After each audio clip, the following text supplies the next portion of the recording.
અહીંયા અશોક ચૌધરી ગોલમાલ કરી રહ્યા છે. ચેરમેન અશોક ચૌધરીએ 922 કરોડ જે રૂપિયા જે છે એ ફેડરેશન પાસેથી આ રીતે લીધા, એ છુપાવવાનો પ્રયત્ન કર્યો છે.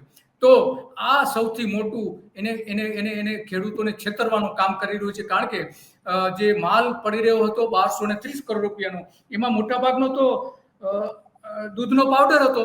અને અશોક ચૌધરી આજે ગોલમાલના કારણે 500 ટન પાવડર એક્સપાયર થઈ ગયો છે. 500 ટન. તો આ દૂધના પાવડરનું જે રાજકારણ છે રમેશભાઈ, એ શું છે, થોડું દર્શકોને સમજાવશો?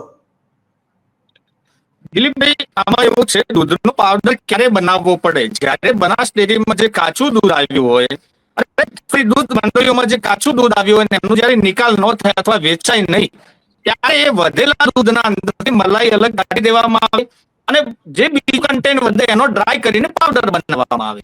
100 કિલો દૂધના અંદરથી, સારા દૂધના અંદરથી 8.75 કિલો પાવડર બને.